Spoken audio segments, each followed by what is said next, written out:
हाय दोस्तों, आप सभी का स्वागत है मेरे यूट्यूब चैनल भोजपुरी परिवार में। आप सब कैसे हो? उम्मीद करती हूँ कि आप सब अच्छे होंगे।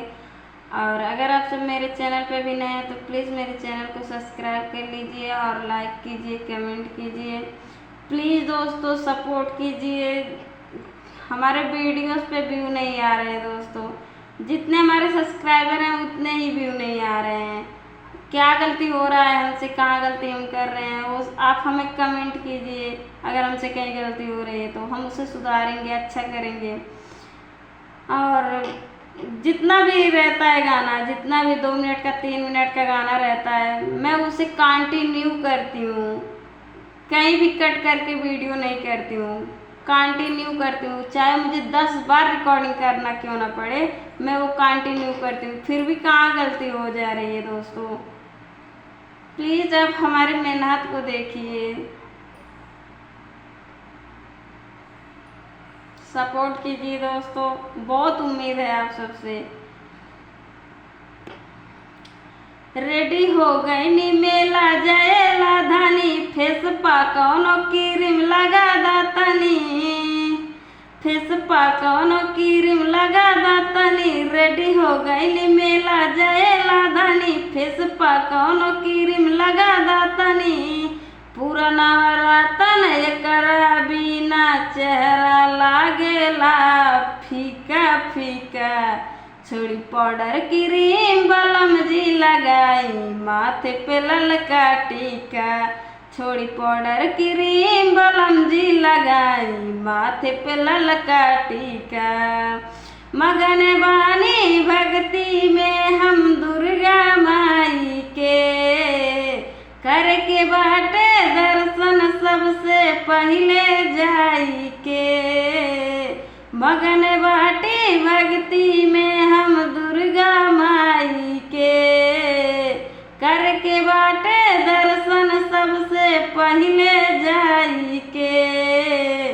जय माता दी लिखल पे नीति सट के, लुक रौर लगी पिया सबका से हट के। जय माता दी लिखल पे नीति सट के, लुक रौर पिया लगी सबका से हट के।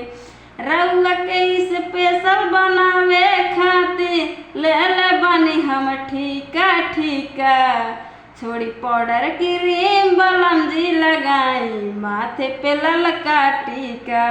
छोड़ी पाउडर क्रीम बलम जी लगाई, माथे पे ललका टीका। डांस सुनाए हो धनिया बतिया हमार हो, माई के सेवका लागी हम कर ऐसन तू तैयार हो।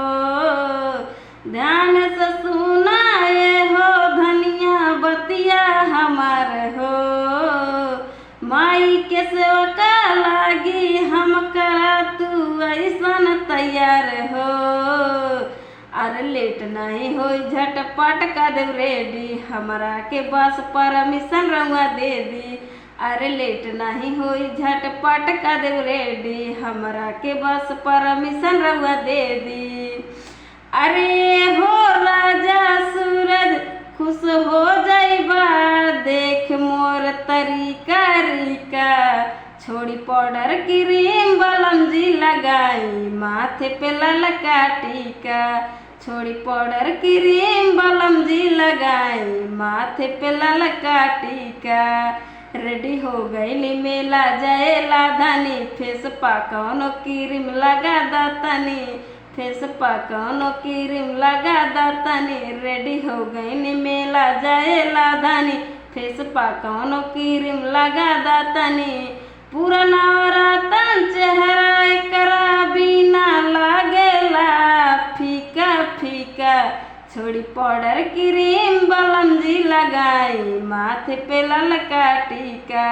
छोड़ी पाउडर क्रीम बलम जी लगाई, माथे पे ललका टीका।